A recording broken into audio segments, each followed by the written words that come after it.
In the world of Hollywood, movies get greenlit and redlit. They get remade and rebooted. But we are the ideal. I'm Sam Gasch, and you are listening to Ideal Remake. Thank you for listening to Ideal Remake. We take movies that either have been, will be, or should be remade and talk about what the ideal version of that remake would be. Today we're going to be whisper mumble mumble. With Katelyn Rodgers. So, Katelyn, is Dune a movie that has been, will be, or should be remade? Hi, Sam. Of course it should be done. Definitely. I was talking with someone earlier today. How many different theatrical versions of Dune have there been? There have been 2.5. So there's the one we watched, which is the 1987 version. There's the one that's coming out, the miniseries. In 1984. 1984, excuse me. Yes. The Denis Villeneuve version, I might probably butchering his name. That's the miniseries that's just supposed to be coming out at the end of this year. What other versions are there? Well, by the TV show, is that what you're referring to? Because the TV show was made in 2000. So they had. Oh no, that's something completely different. I didn't even know about that. Okay, so cool story. My first introduction to Dune was the TV show, and I thought it was phenomenal. Everything about it was I think it was a 3-parter. Everything about it was fascinating. I had 100 million questions throughout it. I was so curious. It was amazingly well written. The acting was definitely par, but for what happened with the movie in the 80s, this was phenomenal. Everything about the TV show, I just dove into the book immediately after I watched it, and I couldn't get enough. I'm like, who are these people? What powers do they have? Oh my God, this is so cool. And they slowly revealed things throughout the series because they had so many hours to cover it that I couldn't get enough. So I read the book and I kept reading. I read his kids' books, which was a mistake. No.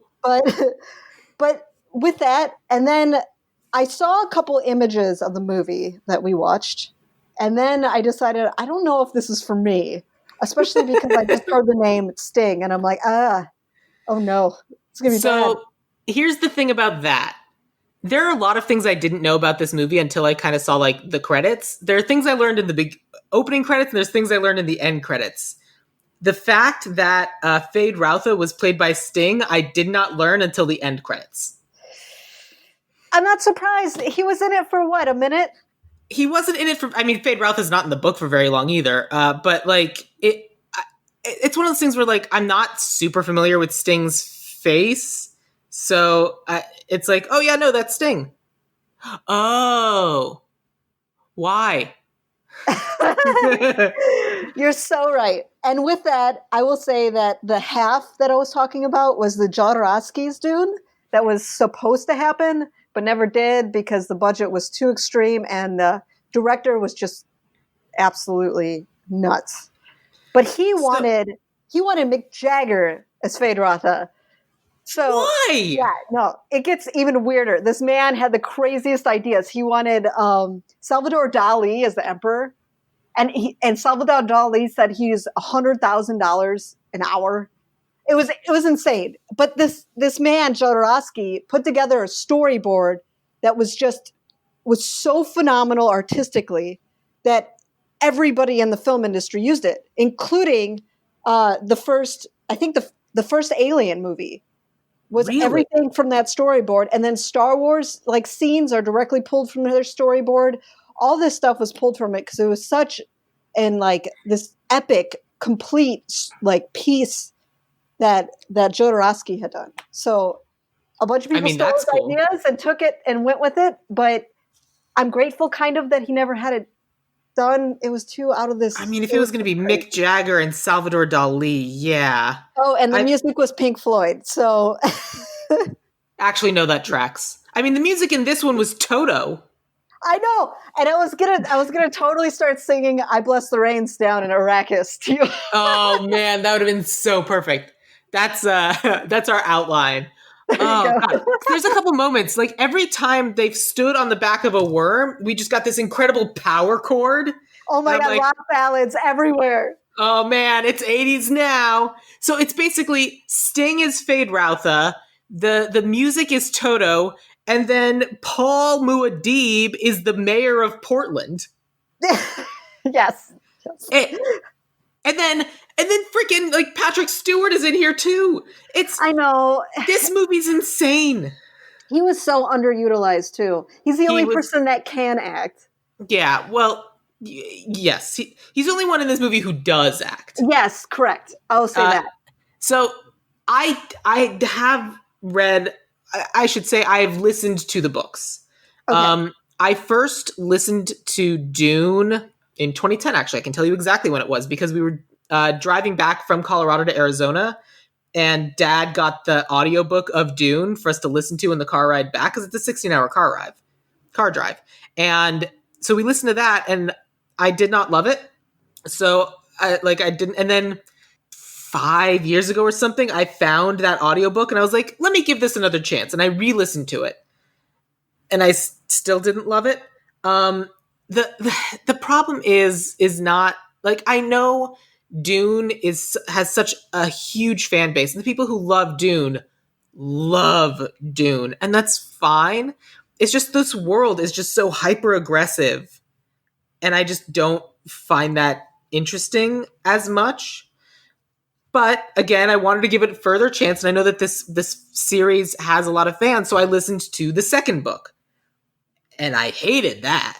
I don't blame you. For like the critiques I have on the Dune book, you're 100% correct. My whole thing was the fascination with the different like species, I guess you could say, or elements or interesting powers that they've created. It to me, it felt very Star Trek. Yeah, and I'm obsessed with Star Trek. So it does feel very Star Trek. For me, like here's the thing. There's a lot of fascinating, super interesting things here. But like when they start delving into like extra sci-fi stuff, like what you get to the very end of the book and oh crap, what's his little sister's name? Aaliyah? Thank you. When Aaliyah says, I planted this message in the future for you because I know only you'll be able to see this future. I don't care about that. That makes no sense to me. I'm out. But what I find interesting is like they've heightened their sensory abilities, and they're so good at reading people and situations that they can predict the future. That's very have you ever read Foundation? I have not. So there's a trilogy of books written by Isaac Asimov called the Foundation Trilogy.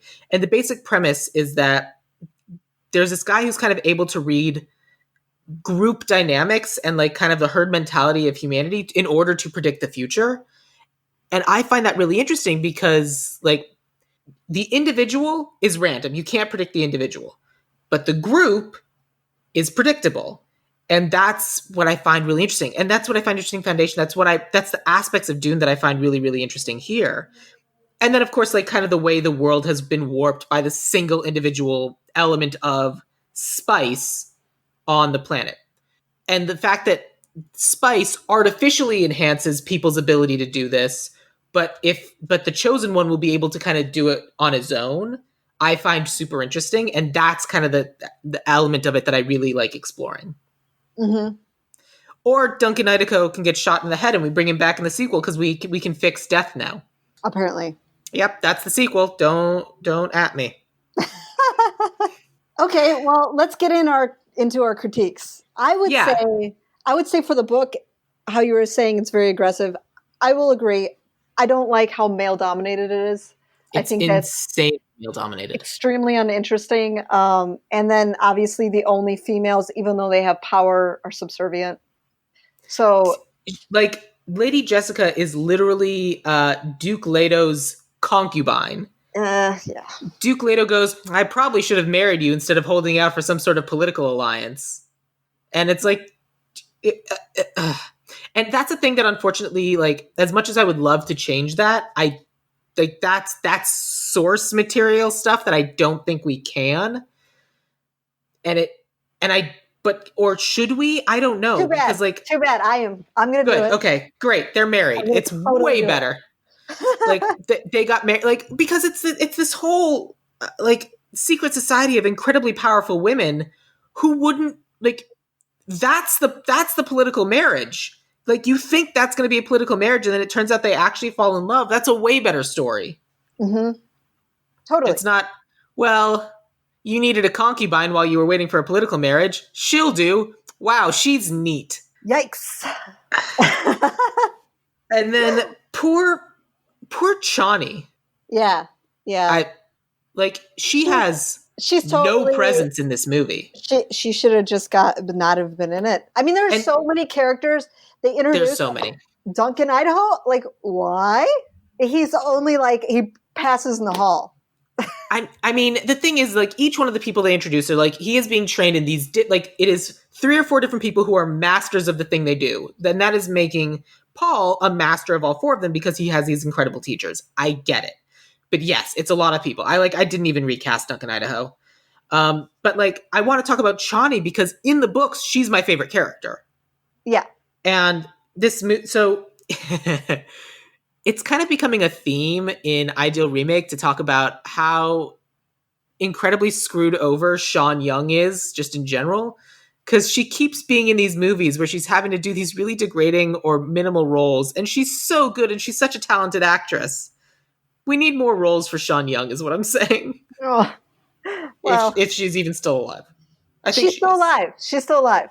Definitely. And more respect for Sean Young, I say. Sean Young, yes.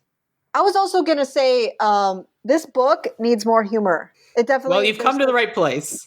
That needs a big push in that direction. The whole entire book is so serious that it's just missing. It's just missing in the book. There's a few, like Gurney Halleck is almost there because he sings all the time in the book, and he's kind of light-hearted at times. So, I mean, but I want there to be so much more humor.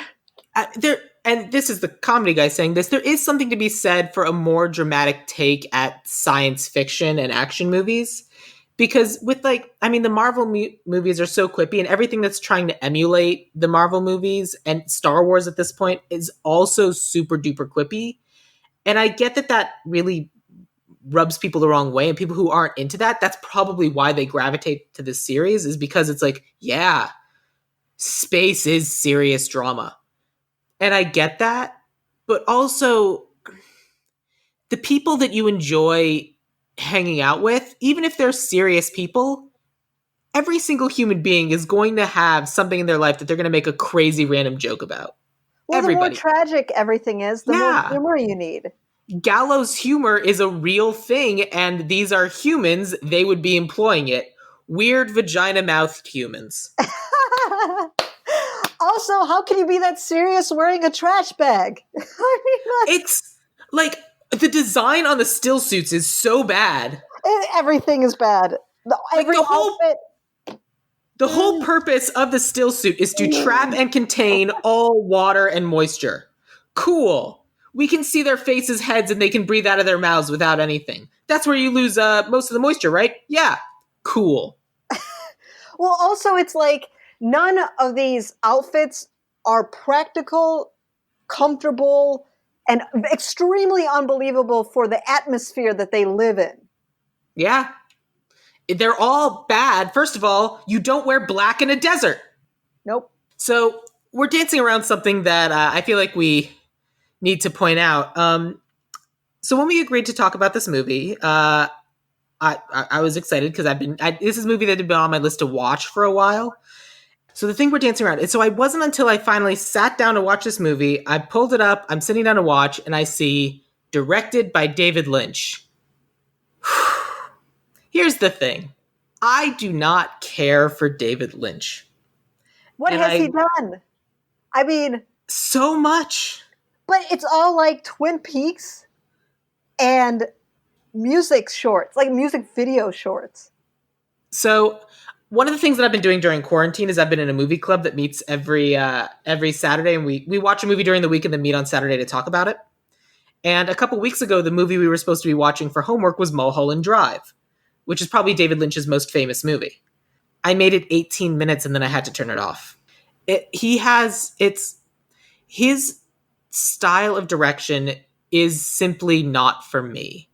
It's so disconcerting, and it's just, you're constantly just like uneasy. And that's very much the case with this movie as well. Just the style of narrative. For the first thing, the pacing of this was so slow and tedious. It was a long movie, but if they'd like sped it along a little bit, we might have actually had a chance to explain some of the crazy things that were going on.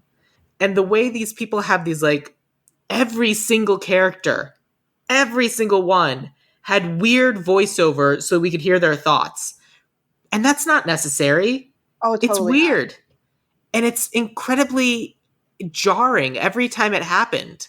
And honestly, if I didn't have to finish the movie in order to record this episode, I might not have done it. And again, I know there are people who love this movie, and I'm sorry that I'm just not one of them. That's why we're remaking it. Woo! Well, I mean, sometimes I remake movies that I do love. We're remaking it because they are in the process of remaking it. The miniseries is coming out, so we're talking about, like, let's do it as a movie. But Yeah. I don't know. When was the first time you saw this movie in particular? It was way later. I think I only made it up until all I remembered about it was literally the doctor exploding pustules on Harkonnen's face.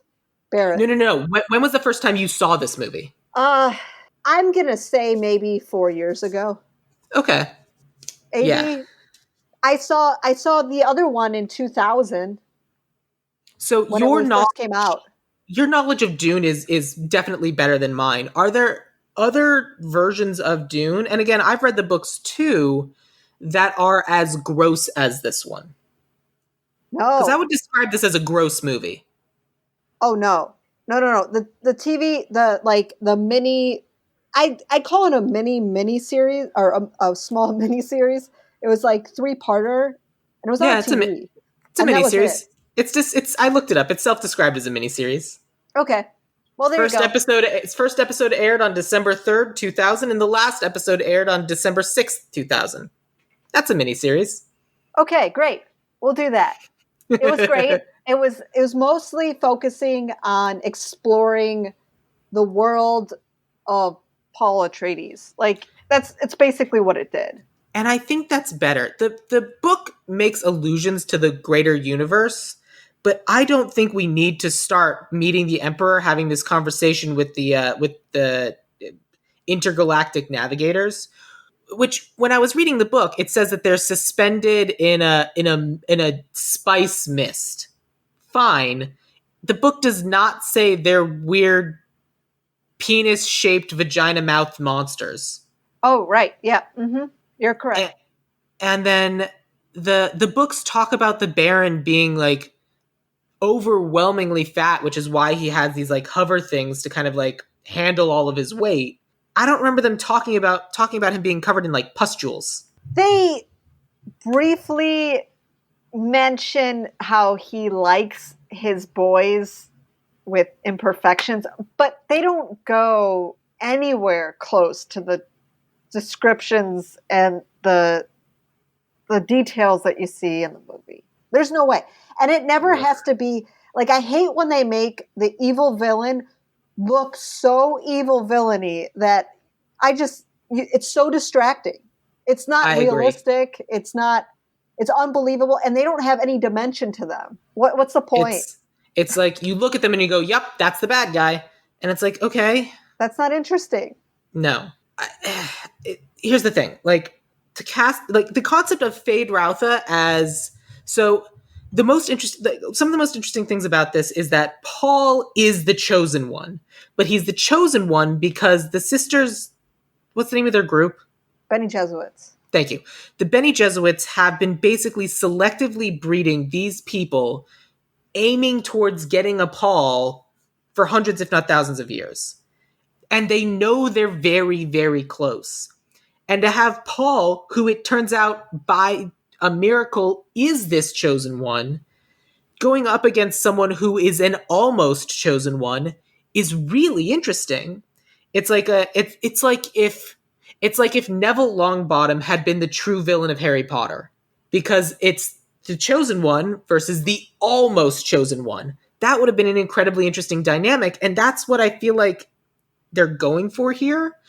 like, I feel like we need to give a lot more to Fade Routher. Like, Fade Routher should have a lot. He shouldn't just be evil and sadistic for the sake of being evil and sadistic. Because the thing is that this entire world is super hyper aggressive. The fact that Leto is kind is an abnormality. The first guy that they meet on Arrakis is surprised that the Duke cares more about the people than he does about the spice production. Yeah. Which is wild. Doesn't that kind of feel like it's reflecting today a little bit? Yeah, a little bit. That's why I mean, it's how interesting. appropriate would be to remake it now, which they are. So yeah, I think they will do I mean, they're also looking for their next Game of Thrones, and that's what they think this is. This was supposed to be the next Star Wars, but it's not. So now it's going to be the next Game of Thrones, which it's going to try to be. That's what's happening with these series.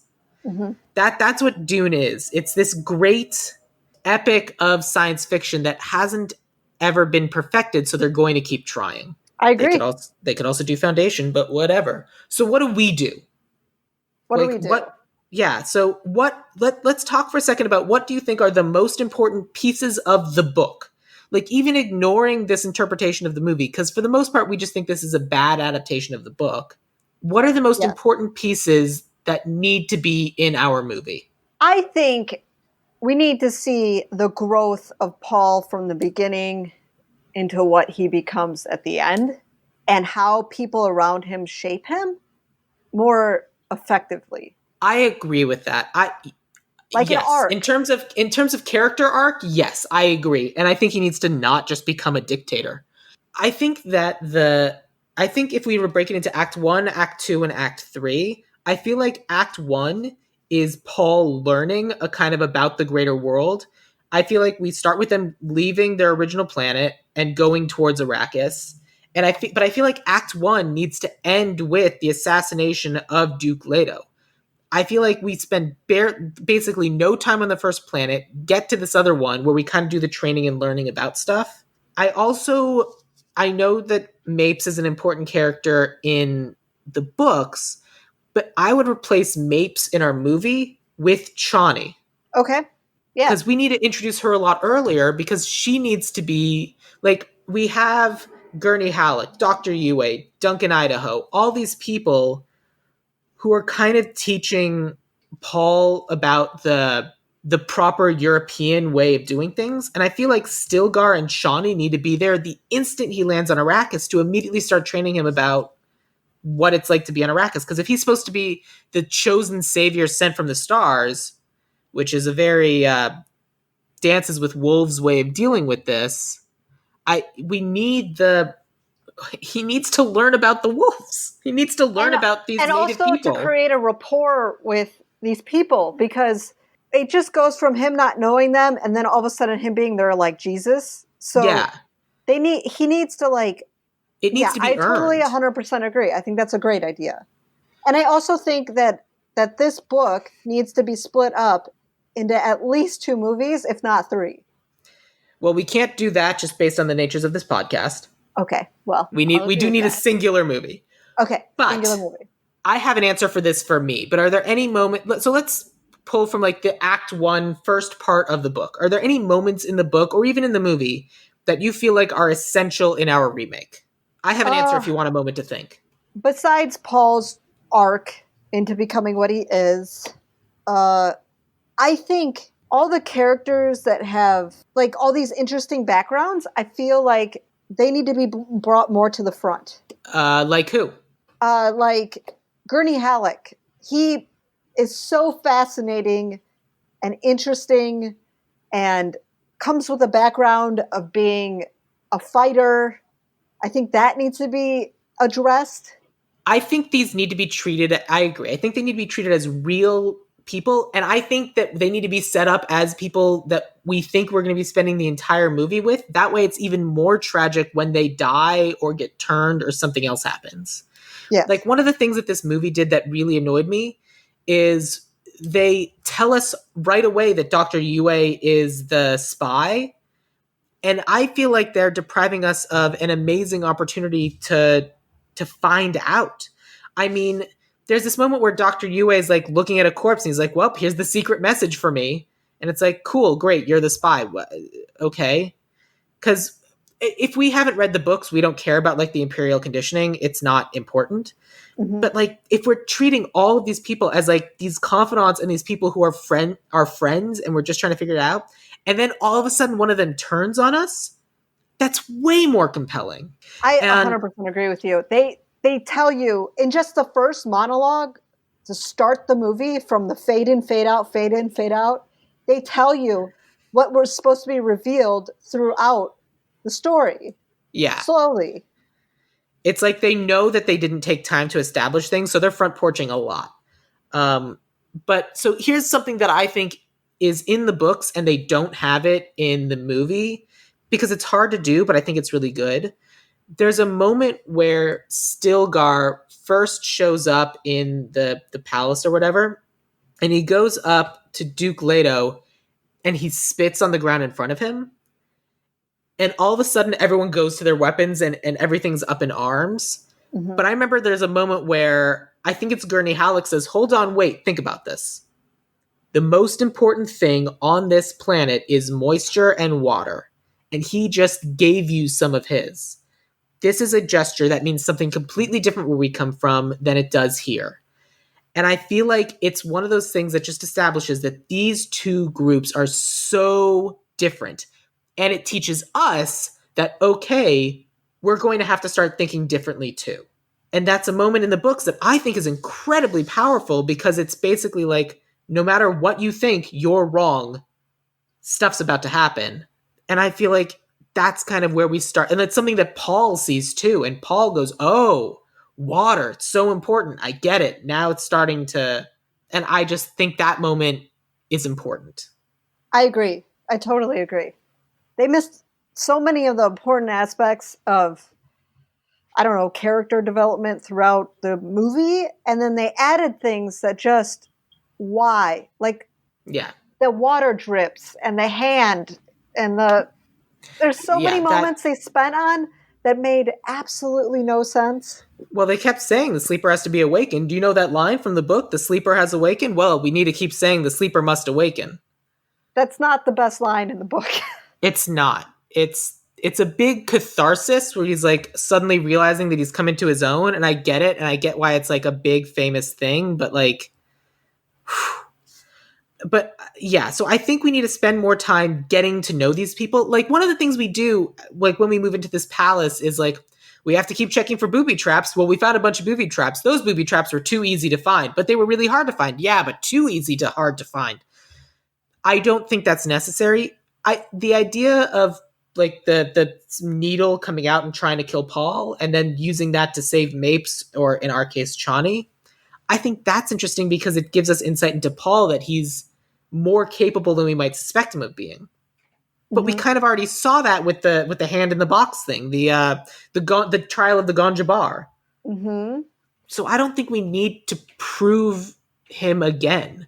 And I think that's precious time that we could be spending with the people we're supposed to care about. Yes. So I started that paragraph on the side of keeping that, but I think at the end of that paragraph, I'm like, nah, we can get rid of it. Because they don't need to do all of that because they already have Dr. Yue about to betray them. So why do they need to do all these other things? These people think they're safe, but they're about to get assaulted from all sides because those shields are going to get knocked down. I don't think we need any of that.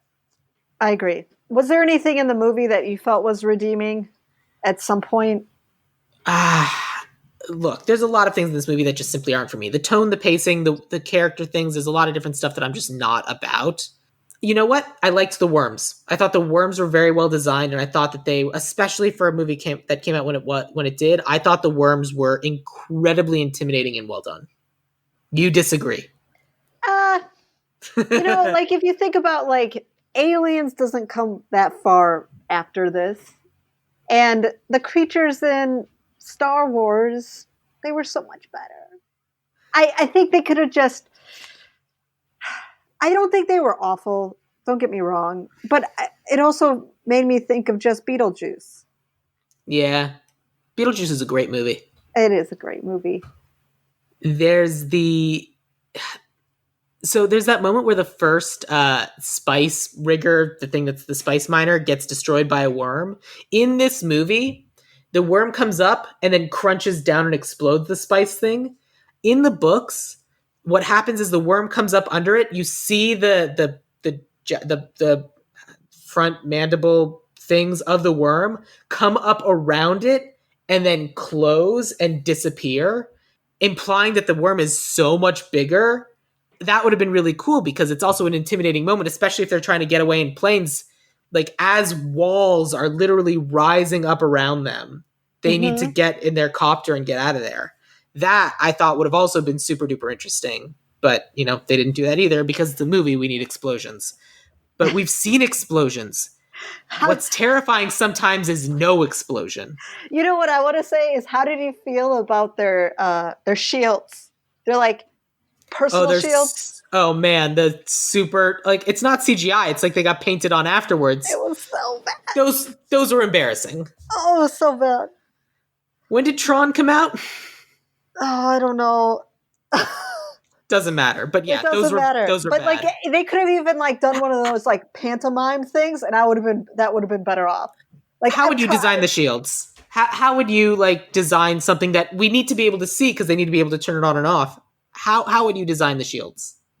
I mean, honestly, at that point in technology, I would have been fine if they just pretended there was something there that they couldn't get past. Yeah. How would you do it now? Like, for our version, how would you do personal shields? Oh man, the first thing I'm thinking of is the awful Star Wars movie where Jar Jar Binks is in it, and they have like these shields that like electrify and then they protect themselves. Remember that? I don't know. That was an awful movie. But like the ones around the droids? Yeah. They roll out and they kind of get formed into a blue bubble. It just kind of looks like a bubble, but it's not super obvious. All right, that's a good idea. But you know, I'm not a CG designer, so I have more to say about costumes than anything else. Then let me ask you this. How would you design the still suits? So much better than what they had going on. Tell us. Tell us, like, people understand now that we did not like this version. You would want to How would you do it well? Blend in with your background. That's 100% sure. So you would definitely want it the color of sand. Mm-hmm. And then on top of that, it would cover everything. Obviously. So between those two things, and then it's got to be skin tight because obviously that's got to hold in your moisture. I mean, the new ones for the 2020 movie that's coming out in December, they're okay. They're obviously not the color I want, but it's something to look at if you want an overall design. But I would make it look. It just has to look more utilitarian, like interesting utilitarian. What would you do, like, a combination of? Because there's a famous drawing, I think it's on one of the covers of the books, where it's basically like a Lawrence of Arabia style, but then like with a gas mask thing on the front. Mm-hmm. And I've seen that style of it before, and I like those because I think that kind of works, where it's like reflecting the sun, and also you can clearly see the thing that's capturing the moisture. Yeah, and I don't know how else honestly, to do it. I would probably combine the cultures that only live in desert. I would look up images of that, and then I would take a science fiction perspective on that, which is why I have a lot to say about who I'd want to design this movie for costumes. Okay. I don't know if that's an aspect you've ever done in the past, but it's if you're a guest on this podcast, it is an aspect we will do. Awesome. And but for now, let's just talk about like story elements. So I think we kind of like, that's our act one. And so act one is kind of like learning about all these people and kind of establishing who these people are. And then the world falls down around Paul and he has to escape into the desert. Yes. Act two, I feel like it needs to be discovering who he really is in the desert. And I feel like act two does need to end with the sleeper has awakened, just because that's such a component of Dune. That's the line. Mm-hmm. And it's like Paul truly coming into himself as this chosen one figure. I agree. I also think that that should kind of cover him starting to teach his ways to the Fremen. Yes, I agree. And then once that training is climaxing, maybe then it would lead into Act 3. Well, then we have something else going on. Then we start realizing like that the Baron and all these other people are still around and discovering stuff. I will say that if we were doing a multi-part trilogy or a multi-part series or doing this as two movies, the first movie would have to end with the Sleeper Has Awakened. Just because Okay. that's the moment. Like that's the thing. But like I think that's our act 2 because really act 3 is Paul reclaiming like Paul getting his vengeance and being like stuff's going to change now. And it's basically using everything he's learned from the two societies. First he learns the aristocratic way of doing things. Then he learns the Arrakis way of doing things, and then he puts both of those into effect in Act 3, which ends with this big culminating battle at the end between the Chosen One and the Almost Chosen One. Because something I would be running along the kind of like base bottom, like kind of a B storyline, is Fade Routha in Act 1 needs to be learning these same things, but in like a twisted, dark way from his advisors. And then in Act 2, once the Baron and the Harkonnens take back over Arrakis, he like Fade Routha needs to be like seeing the way they're doing things on Arrakis and then kind of ignoring that. Okay. And so finally, then at the end, when they finally meet up, then all of a sudden you have them both having this same base, but then it's what's been learned on Arrakis being used by what's been ignored on Arrakis. I like that. Yeah, totally. And that way that final battle has meaning. Oh, for sure. Because, and then it's so intense in the book. That fight is so intense. Yeah. But in the movie, I'm like, nah. In the movie, it feels like it happens because it happens in the book. In the book, it happens because, like, this is the way the society is. Like, we are still people of honor, and this battle between our families is going to keep going forever unless we end it now. Mm-hmm. Definitely. And also, they're just angry at each other. At the end of the day, they're what, 12? They're supposed to be 15. Yeah, well, Mayor of Portland was older than 15. Everybody that's played that is like 28 or 26. It's like, what?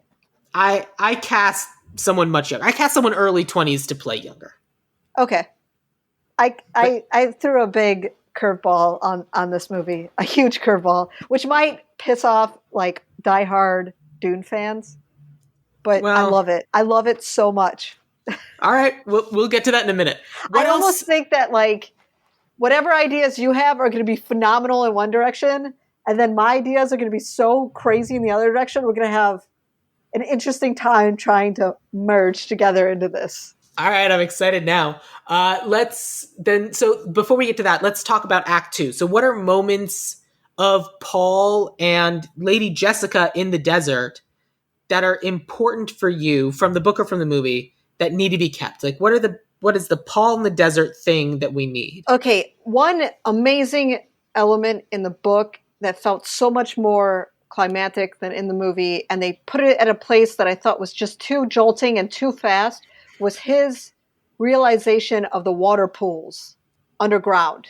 Oh, yeah, they threw that away. They totally threw that away, and it was like one of these amazing just realization moments. And I don't understand why he threw it in the way he did it, like immediately in the movie. I'm like, you lost what that meant. And there's also the moment where someone dies and their water gets added to the water, to the tribe's water, and I completely forgot about that. Excellent point. and then in the book there's like baby sandworms in a pool. Yeah, because that's where they get the super juice water of life. Yes, that's what it's called, right? Super juice water of life. That's exactly. Yeah, it's what plants crave. Yes. But yeah, no, because like it's the people, the desert, and the worms are all intricately tied together, and it's this amazing thing. And like that's how Lady Jessica and Paul become the superhuman ones. Mm-hmm. They have to, and then like we don't talk about that at all. Like a baby worm. Oh, we needed that absolutely. Yeah. The moment for me that is in the movie, but I don't think they give it enough credence, is Paul figuring out that they have to do irregular steps. Mm-hmm. Because they talk about how the worm is drawn to the thumper because it's regular sound. Mm-hmm. But for them, the way they escape the worm is by moving in Irregularly. Yeah. non-rhythmically. And just talking about that, and then me thinking about it and going, I don't know how to do that. That sounds really hard. Yeah.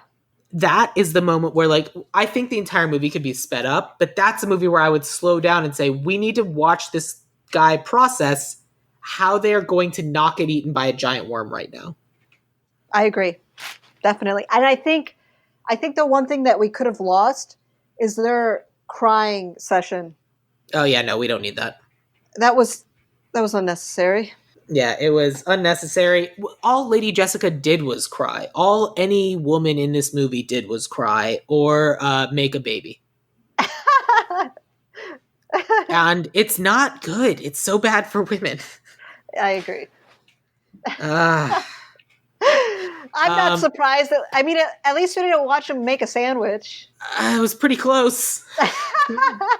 But yeah.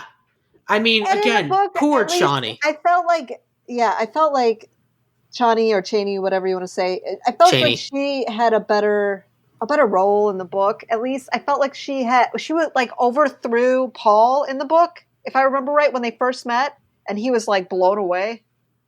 Yeah, doesn't she like beat him? She at some point like disarms him or something. I don't remember exactly. Yeah, because Paul fights with like the aristocratic way of fighting, and then Chani just like immediately kicks his ass. Mm-hmm. And that's way more interesting. Whereas in the movie that we watched, it's, hey, I saw you in my dreams. Bone down time. There's no time in the middle. They didn't even shake hands. It was just... No. Well, they shook something. The important thing is... And it just... I don't know. I don't know. Yeah. Poor Sean Young. Yeah, she was completely... Because she's the best character. And then... Can't have that. Not in our movie for boys. Makes me mad. Not okay. So that's Act 2. So then Act 3, are there any moments when like Paul's coming into his own as this chosen one, kind of taking over and like recapturing and basically conquering the known universe at the end of this first book that are really important to you for Dune, for our movie? I think writing the sandworms is very important. I agree. That was like a highlight of the book when he conquered that.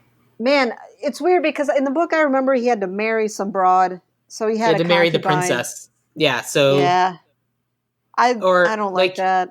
Yeah, so I mean, it was like he has to marry the emperor's daughter, and then Cheney was going to be his concubine. Like, I will marry the princess, but she will know that I never love her, and like I really love Cheney, and she will know that, but I'm not going to be married to Cheney because like it was you needed the political marriage, and like that's why the princess is doing all this narration in the book because she's like, I mean, this guy is rejecting me, and I'm the princess, but I have to know everything about it, and this is what I'm choosing to do with my life instead, and it's weird and it doesn't make sense. I also think Aaliyah, I know she's not a great character. They do a better job in the the miniseries, but she is fascinating because she knows everything and she's a child. She's the narrator. I thought that was Princess Irulan. Oh wait, who are you talking about? I'm talking about the little Aaliyah's sister. Yes. Yep, sister. Yes. Sister. So yeah. She's also a super interesting character. Yes, the sister. I think she should be. I think she needs a few moments because they explain in the books, and I'm sorry if I can't remember when they end it with Aaliyah in the first book and start in the second book, but she can't play with children because she's so secluded, and her mom doesn't understand her, and she doesn't understand anybody, and she's this isolated human. That is the second books. That is I remember. It is okay because I remember her killing Barrett in the first book. Yeah, I specifically remember her saying, "Have a taste of my gonja bar," Gotcha. And all I could think of was, where did she get that? That's I can't think of the name of the group of women again. Benny Jesuits. Thank you. That's the Bene Gesserit thing. Everything for modern society does not have to come from Arrakis. Spice, and like even the thing that were to become the Sacred Mother, this is the Arrakis version of that. It is not the same thing. It's not, oh, well, turns out they were getting this from Arrakis too. It's like, no, they weren't. Mm-hmm. It's just different societies and groups have come up, have found similar tools and tricks. And so when she says, have a taste of my Gon Jabbar, it's like, no, that's not what that is. It's just like, hey, have this Arrakis weapon. Arakian. Arrakis? Arakoan. I don't know. I dig it. Yeah. But like when the Reverend Mother like looks down at Alani, there's so many names and I'm so bad with them. And she's like, you have to kill that little girl immediately. She's a monster and must be stopped, because she knows immediately what that is. What she is. That I think is important. Mm-hmm. Because we're like, oh my god, all right, cool. And like the idea that like she was like pregnant and the daughter like, yeah, I agree. I think that character is really interesting, but she's barely in the movie. Correct. Yeah. I don't know. I feel like the way to explain Aaliyah would have been easier is just Paul, because he starts to know everything. He just goes, I'm going to tell you about your daughter, and this is what she's going to become. I think Isn't that what they do in the book? I think so. Yeah. Yeah, because I agree with you. But they spend a couple pages, I feel like, on her experience of drinking the life and almost dying, and then hearing her child speak through in her belly to the mom. And that was intense. In the book, they talk about how she's like a soft light and she's slowly fading, and then she finds this other light and she's like, oh no, I have to succeed because my daughter is going to die if I die. And so she goes to this other light, and they warm each other together, and that's how she gets through it. And then she absorbs the planet's other Reverend Mother, and I don't know, and all the mothers before her, and she becomes the Avatar Mother with all of her thousands of past lives. And Reverend Mother. I'm so happy you said that. Reverend Mother in this movie. Reverend Mother Roku comes in to riding on a dragon to give advice. Yes. I mean, Appa in this movie is a sandworm, and Momo in this movie is a baby sandworm. I love it. It's not good. Oh no, Momo in this movie was like Duke Leto had a pug that he just wandered around with. Oh God, the dogs. And then at the end of this movie, the pug is fine. And I'm like, no, I'm sorry, no. There's no way a dog could survive that Not a chance. No, it's messed up. Of all up. dogs to a pug, nope, just not going to happen. Oh, here's another thing. I wish they had in the movie a crysknife. It was a tooth of the sandworm. Yeah, and that sandworm was so tooth. Special. Yeah. Yes, I agree. The crysknife in general is, I think, such an amazing tool, and such like when Paul earns his crysknife as like, okay, or the person who dies gives it to him or something. I know Lady Jessica got one from Shout Out. Maybe. Yeah. And correct. then I don't know how Paul got his. I don't recall. I think he earned it when he rode the sandworm. I believe it. He deserves it. It's like you reach adulthood when you do this thing and earn your knife. And I think that's what it was. And then those things they'll disintegrate if they're not against your body. I thought that was brilliant. That part of the Dune book. That the tooth decays if you don't keep it against your actual body. Yeah. Just so fascinating. So it's wild. Like what you were saying before about how everything depends on this cycle and everything's interconnected on Arrakis. Another element they could have used. Yeah. Well, let's I think we kind of have an idea. Like, we haven't rewritten this movie because this movie is incredibly difficult to rewrite, and I'm genuinely curious to see what they do in the miniseries that's coming out at the end of the year, maybe. So let's talk about who we want to cast. Like, let's actually get into our casting and talk about who will fill this world. Sounds great. And I feel like the place to start with is Paul Muad'Dib. I mean, that's a perfect way to start. For sure. I So mean, he sets the tone for everything, right? yeah, so you said that yours was weird, so I'm happy to start with mine. Gotcha. The person I have for Paul is an actor named Jason Genoa or Jason Genoa. He is a What is fairly he new in? actor, but he's fairly young. He's in The Get Down. He's in Logan. He is on the rise, which is, I feel like, the sort of character you want to be in this. Because the person they have playing Paul in the new miniseries coming out is Chalamet, Hmm. and that makes me so nervous because he looks just like the 1984 mayor of Portland, and I'm like, that's not. Oh, we don't need that. Well, if So you haven't noticed in the 1984 movie version, everyone's white. yes, so Jason And they live in the Genau. desert. Yeah, no, there's a way of thinking where it's like you cast all the aristocrats as white people, and then like you cast all of the people from Arrakis as people of color. And I didn't do that. I did a much broader mix of like it mixes it up. Yeah. Um, I like your choice. Jason, for Definitely. example, is he is Dominican, Okay.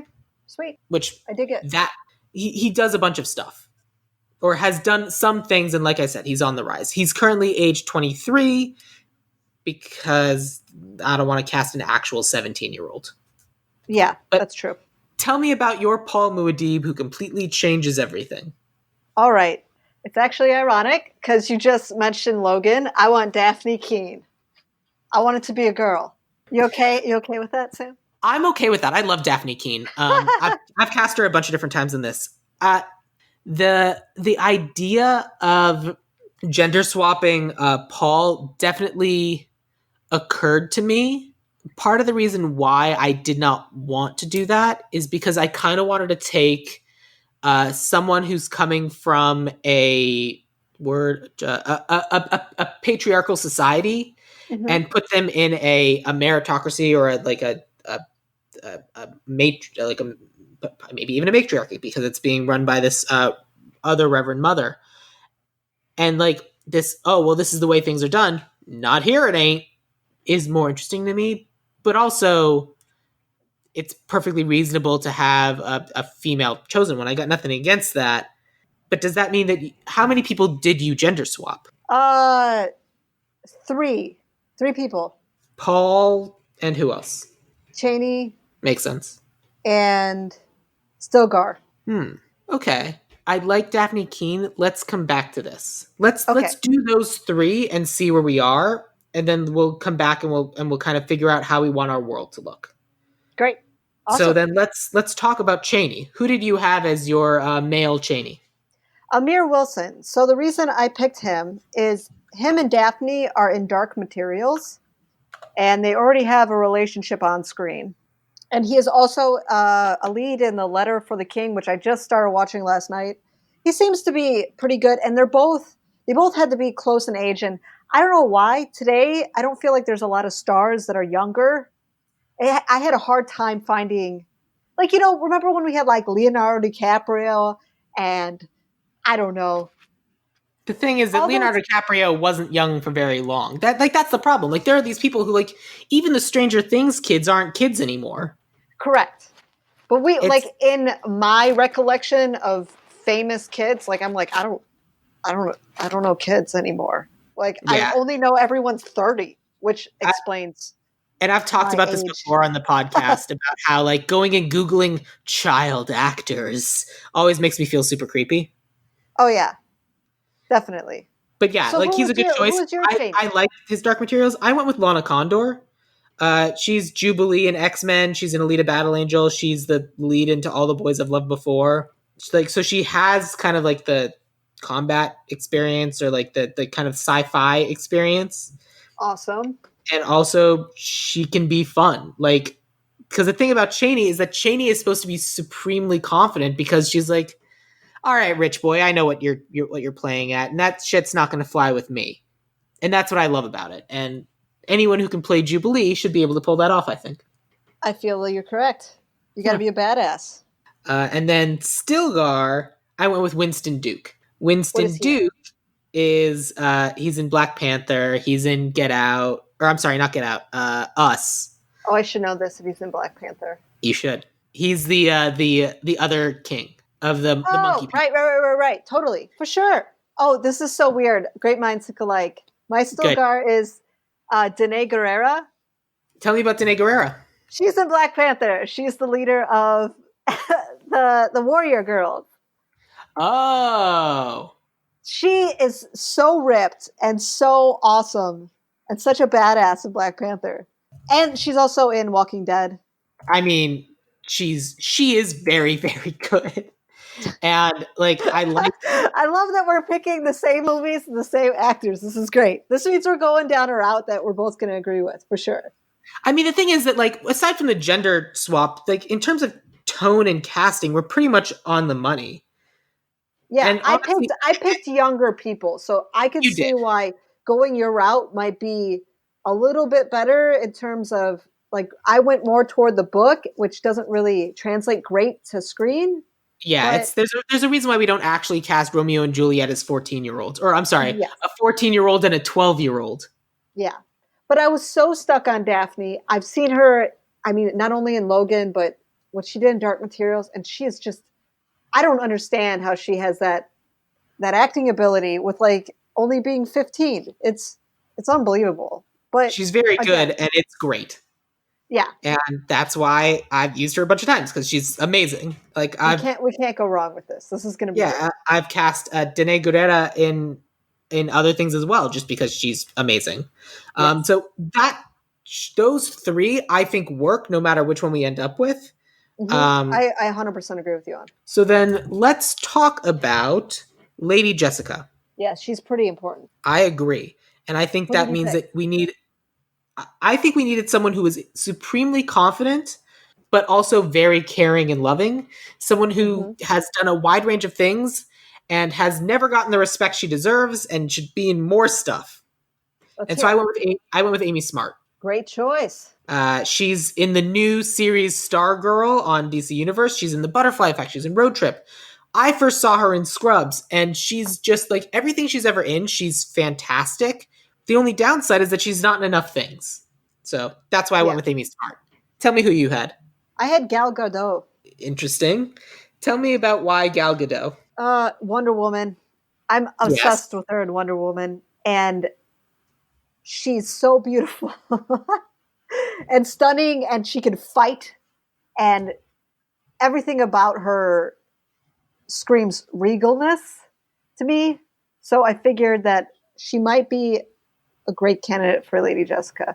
I actually think Gal Gadot is a better choice for Stilgar, but I would probably still go with Danae Guerrera.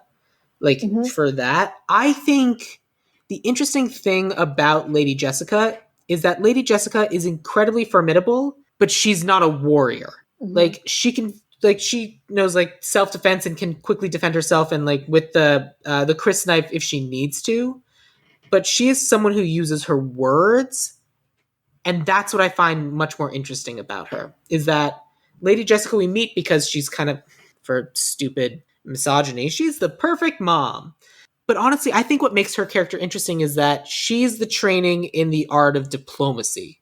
She's the master of diplomacy. And whether or not she can use this voice and like be supremely convincing means that she never has to fight because she has the power of the voice. And that's why I would probably lean more towards Amy Smart over Gal Gadot. Okay. Yeah, sure. Definitely.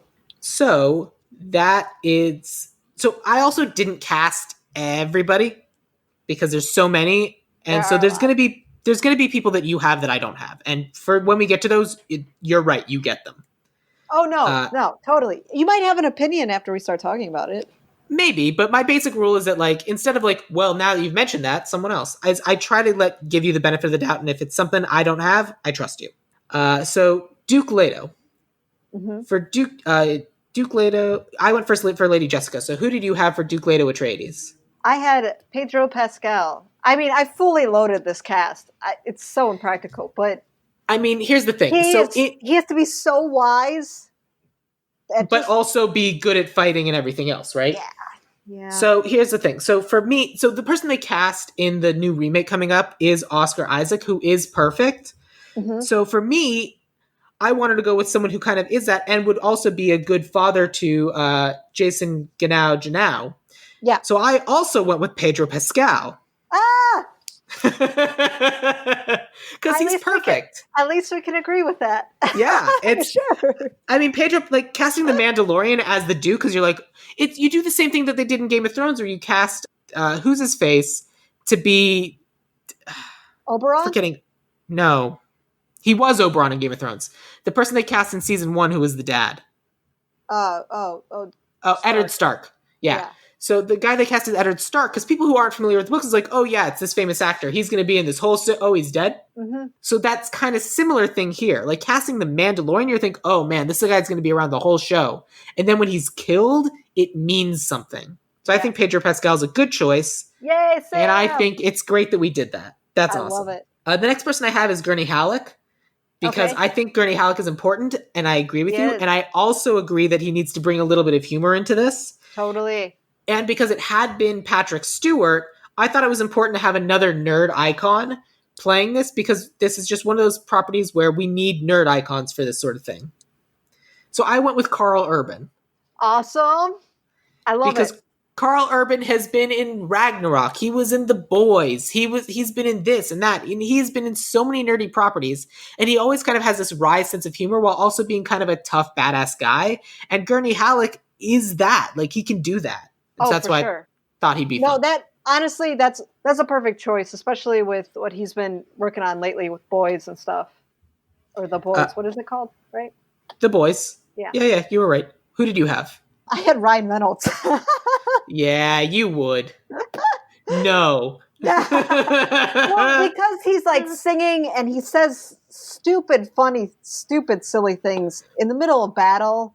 I just was like, I feel like the dumb, idiotic singing reminded me of Deadpool.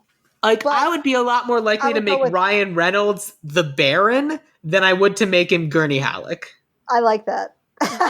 Or like 15, 20 years ago, he would have been a perfect Fade Routha. He would have been a perfect Fade Routha. I agree. But I think, unfortunately, the Ryan Reynolds that we have right now, too much. It's too much. I generally try to avoid casting A-listers just because I don't like seeing A-listers in movies, because I'm like, yeah, that's Tom Hanks. You go, Tom Hanks. Like, even if I recognize people, like A-listers, sometimes they're like, it's that person. So that's why let's go with Carl Urban. I like that. Cool. Definitely. Then I don't have a Duncan Idaho. Do you have a Duncan Idaho? I do. Donnie Yen. Ooh. Yeah, that's perfect. I love that. He is a great fighter. I would watch him in anything. And that's his role in the book, so... Yeah, Duncan Idaho is the fighter, and like the best fighter. That's why they bring him back from the dead, because he's so good at it. Mm-hmm. Yeah, I think Donnie Yen is a great choice. Good. I'm glad you think that. Let's talk about Dr. Yue. Yeah. I think you're going to come up with a better one than I did. All right. Who do you have? Tom Hiddleston. If we go with Tom Hiddleston, we're expecting betrayal. Yeah. That's the first thing I thought of when I was reading the book. I'm like, oh, yeah, for sure. Yeah. I just thought of him. Yeah, there's nothing wrong with that. I went with someone who, so for Dr. Yue, I want someone who, like, again, for someone who's never read the books, never seen these movies, I want it to be someone you never expect to betray you. No suspicions. They kind of just have this, yeah, well, that's life, I guess, kind of sense of humor. Because I think Dr. Yue should also be funny. That way it hurts more when he turns on them. Because and obviously it's not expected. Yeah. Yeah. And like, obviously he's doing it because like, he's just trying to be reunited with his wife. And in the end he is. And like, but he's someone who's, this kind of has this, well, what are you going to do? Kind of hangdog attitude, but is genuinely brilliant. That's why it's all the more impressive that he was teaching Paul, because he's genuinely brilliant and should be. So I went with an actor named Himesh Patel, who is the lead in the movie Yesterday. But I'm specifically casting him because of the role he plays on the TV show Avenue 5. Where he kind of plays this hangdog stand-up who's stuck on this spaceship going out of control, and he is out of material. And they only have a couple episodes with him. But he's so funny and so compelling. And I just want him to be my friend. And then it's like, that's the guy that turns on you. Yeah. That's it. That What show hurts. did you say he was in? He's in the movie Yesterday, and he's in a TV show called Avenue 5. I'm gonna have to check this out for sure. Avenue 5? Yeah. Oh, I had been... it's with Hugh Laurie. Yeah. Awesome. Yeah, I agree with you. I think that's a good choice. Cool. So then, who am I missing from that original retinue? Duncan, Gurney, Dr. Yue, there was one more. I got Liet Kynes, Dr. Kynes. He was the doctor for the other side, right? He's a planetologist. Oh, yeah. He's the one they meet at the beginning. Once they get to Arrakis. Yes, he plays the important role of bridging the gap and introducing them to the Fremen. Yes, good. I've been trying to think of the word Fremen this entire podcast, and I haven't been able to do it. Thank you for finally saying it. Fremen. Awesome. Yes, absolutely. Dr. Hines is so important. Tell me who you had for Dr. Hines. He's also Chani's dad. I forgot about that. He totally is. Oh, yeah, that's super important. And you never know what side he's playing because he's the Emperor's planetologist. He is a Fremen, and he's also the liaison for the Atreides to come to Arrakis. Liaison? Liaison. Yeah, sorry. Totally butchered that. That's all right. I've been butchering things all episode. This is a lot of words that are unknown to us. But yeah, no, you're right. He's super important. I'd completely forgotten about him. Tell me, who did you have? I had Hugh Laurie because he's super sarcastic and also you never know who he likes in the book. He's all over the place and he's kind of mean, but he ends up being an asset to everybody. Yes. You cannot... So I like Hugh Laurie. Yes, I agree. I think Hugh Laurie is actually an excellent choice for Dr. Hines. I think that's wonderful. And it's also funny that did that just after talking about Avenue 5. You just said, yeah. So the only other two actor roles I have are the Baron Vladimir Harkonnen and Feyd-Rautha. Those are two important ones. I have a couple more than you, but we should definitely let's do those two, and then we'll hit all the other ones you've got. Okay. Let's talk about the Baron. Great. I think you should go first because I'm not confident in my answer. Okay. So for the Baron, the Baron's defining character traits are that he's evil and that he's fat. So I wanted someone who kind of I wanted to pick someone who isn't thin, and then you can costume CGI it up and make him overwhelmingly large. And we want someone who, I also kind of wanted that dry sense of humor, but also someone who can play an absolute monster, but who is himself just I'm supposed to be one of the sweetest people in the world. Okay. So I went with Brendan Gleeson. All right. And why'd you pick In Bruges, Paddington 2. He's freaking Mad-Eye Mooney. Father to Domhnall Gleeson. I like it. Who did you have? I had Jared Harris. I don't know who that is. He is in Chernobyl, Mad Men, The Expanse. He's been in Resident Evil. You want to know what's crazy? He's really good at acting. He's the main lead in Chernobyl. Now that I'm looking at him, I legitimately considered him for this role as well. I would be perfectly happy going with Jared Harris if that's someone that you feel confident with. Honestly, I feel like we equaled out on it. I mean, the guy you picked is totally it's almost the same type of person. They're both beloved British actors. One just has a little bit more. Yours probably has a little bit more experience playing a villain. Mm-hmm. Mine is already slightly heavier set, but beyond that, I don't know. I mean, I think they're both good choices. I'm perfectly happy to go with Brendan Harris. Those two. Let's go with Jared Harris. Jared Harris, yeah. Okay, let's do it. I feel like his acting in Chernobyl was just so phenomenal. He just steals the camera whenever it's in front of him. Well, it's going to be the exact same style of acting here. No questions. That's it. That's exactly what's going to be happening. Awesome. So then that means you're going first for Feyd-Rautha. All right. I picked Kyle Allen. Kyle Allen? Yeah. Okay, again, the issue, I need to know someone. I need more actors that are younger, and he's younger, and I saw him in The Path. So The Path is with who played Jesse Pinkman in Breaking Bad. I don't remember, but I know who you're talking about. Yeah, so he's the lead in this. It's basically a series about a cult, and it's Aaron Paul. The name you're looking for is Aaron Paul. Yeah, Aaron Paul. So he's the lead in it, and this kid is like in a ton of episodes, and he's also an acrobat. So Wow. I don't know why. I thought it would be interesting to in the fight if he could do acrobatics. I don't know. I mean, that's a I good thought choice. it was a Some good kid actor, and it was acrobatics, and someone with but I'm not movement stuck on experience it. is a great choice. I went with someone who also has a slightly different movement experience. He has kind of like fighting experience because he basically plays a bully in Riverdale, which is why I kind of thought he'd be funny. Okay. And he's also an American Horror Story, so he, like yours, he kind of looks like someone who could play a villain. And since we're going with like a big cartoony comic book villain, I feel like that kind of works. My Fade Routha is a kid named Charles Melton. And you picked him. Oh God, yeah. Oh, he's in the Sabrina, but right? Yeah, no, I love him. I He's would great. potentially go with him just because I don't want to cast another white person. I feel you. I'm gonna say I love it. Great Cool. decision for sure. Great. Then tell me I about some of feel these like other roles you've got. he's a little more diverse too because he plays good and Yeah, he does. bad. Doesn't he play that in most of his roles? Like he swaps good and bad. Maybe. I don't actually. I haven't actually seen him in anything. I'm just like I can't always cast from things I've seen, unfortunately.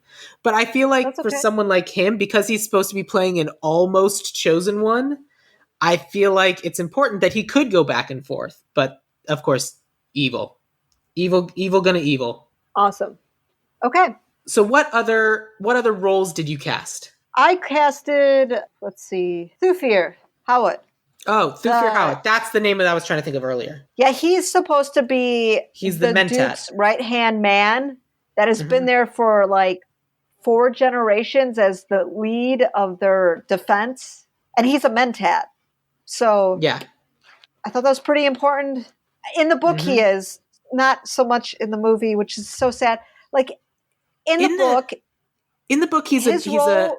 he's a first person perspective character for some of the chapters, right? Because like doesn't he like eventually get turned and works for the Harkonnens because it's the only Yes, way because he forward? thinks Lady Jessica is the villain.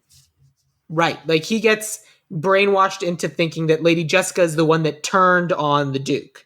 Like he thinks all of Correct. this is her fault, right? Yes. So he plays a huge arc in it, and he lasts a lot longer than he just didn't do anything in the movie. He like they captured him, and he was just a I don't know plaything for the Harkonnens. I don't know what his role was in the movie, Yeah, you're right. In the but books, I he's think a he's much super larger character. important.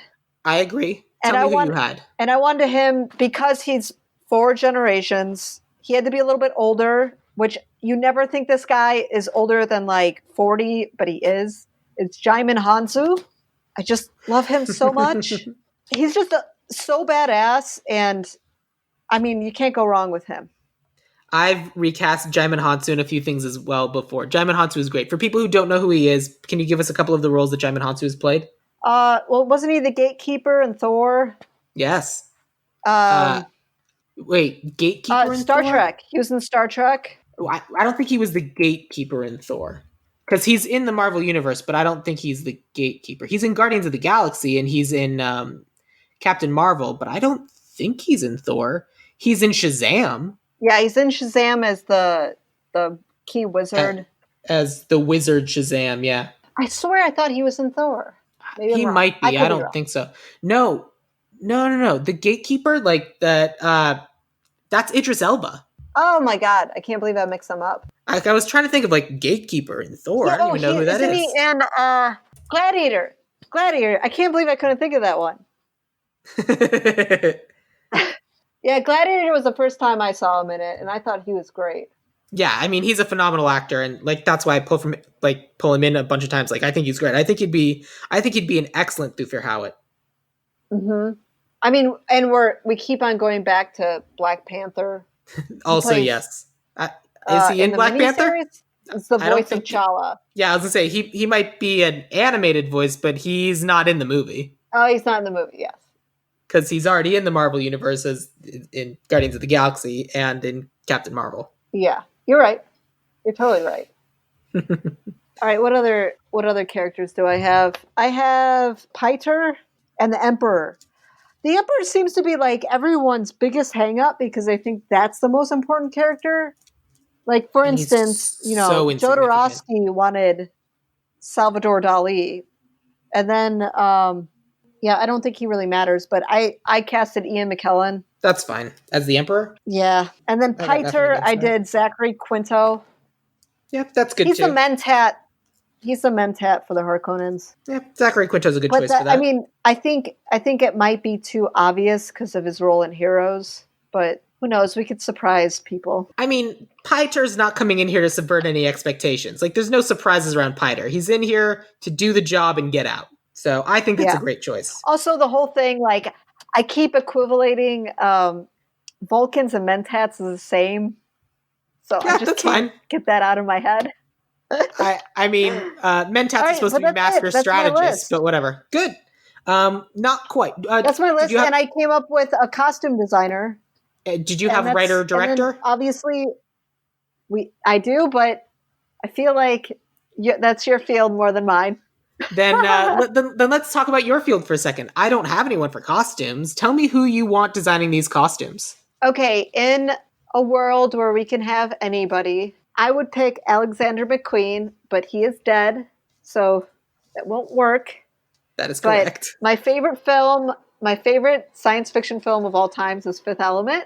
And they use a fashion designer in that movie. And that's why I think it's so successful, because you can't tell what decade it is in based on the costumes. It's so fashion forward that it feels otherworldly, that you can't actually place it in our current time. So I feel like a fashion designer would only be capable of really embracing a non-existent world. Because if you start coming up with like costume designers, they usually pull from the past or the modern presence of style, and they try to kind of warp what they know to fit into the movie. And with science fiction, I just feel like you should pull from just creativity, and that's it. Just with no holds bar. I love it. I think Alexander McQueen was a crazy, awesome, fantastical designer. And that would have been fascinating to see. It would have been. On another route, let's pick someone currently alive that I think is the best designer I've ever worked with, and that's Michael Kaplan. He is amazing. He's done all the current Star Wars.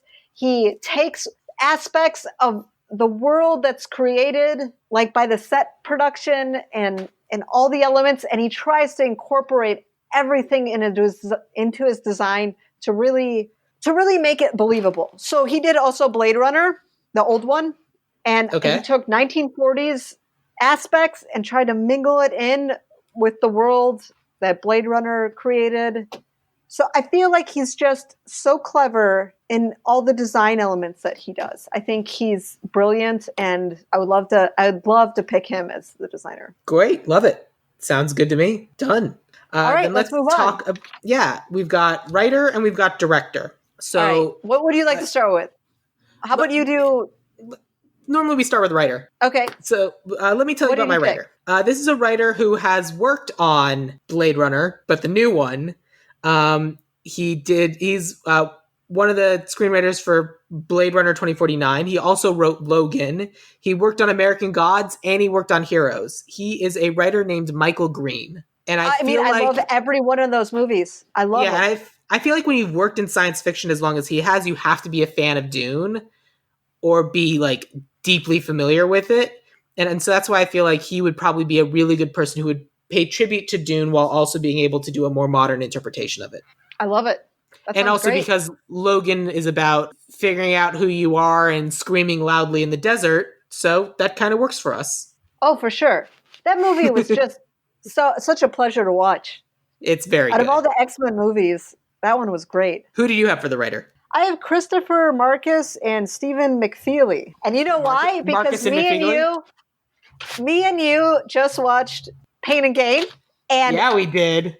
They took a true story that's already written, basically, because it's real life, and they made it funny. How do you make a murder funny? Like, that is so disturbing. It's a true life crime story, and they made it funny. I love it. I Okay, and he mean, also did all the Avengers movies. yeah, So I mean, Marcus and McFeely are very well known. Like they are the Marvel writers. Like they yeah. did Endgame, they did Infinity War. Like Marcus and McFeely write them, and then the Russo brothers direct them, and it works because they're a really good pair, and it's always amazing. I think tonally they don't work for Dune, but they're an excellent pull. I agree. I think Dune, as much as I want that much humor in it, I think we need to go back to more badass. And Yeah, Logan definitely has that. I feel like we need to have some humor because otherwise it's just so dry. But I don't think they should be quipping. Like I don't Yeah, think Dune is something for quipping. yeah, I agree. But that's I me. totally agree. Your Uh, writer is bomb diggity. oh no, you know what? He did not. Michael Green did not write Blade Runner 2049. Did he? I don't remember. Yes, he did. Sorry. Who did you have for the director? I had Patty Jenkins because I Ooh, wanted that's an it to be interesting choice. female dominated. Yeah, if we haven't gone back to it, but I feel like for your main three, Patty Jenkins is the correct choice. That's tough. It So is tough. what I'd originally done is I'd looked up the director for Blade Runner 2049, and I was like, what else has he done? And Dennis Villanueva is the guy who's going to be directing the new. Correct. So I'm like, well, I can't go with that. So I You wanted can. someone. I can, but I'm not going to. I went with someone who directed the new Godzilla movie and also directed Rogue One.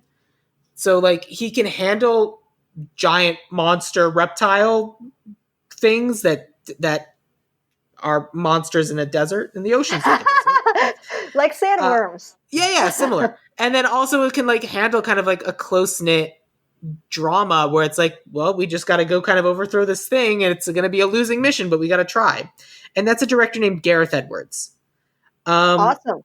but I'm not necessarily opposed with going with Patty Jenkins just in general. Okay.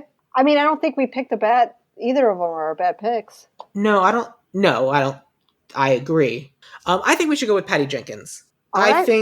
I think this is a good option for her, and I think that it's important for a movie like this, which is even if it is Daphne Keane as the lead, I think this is still going to end up being a very male dominated movie, and I think avoiding male gaze in that world I think is important. So I think going with Patty Jenkins is probably the right call, and she's able to tell these really compelling war stories, and that's what we need here. So I think Patty Jenkins is the right choice. All right. I think we've come up with amazing cast. I think Yeah, this is going to be awesome. I agree. I can't decide who I want to go in terms of those big three. So I'm going to take us through our cast list, both versions of it.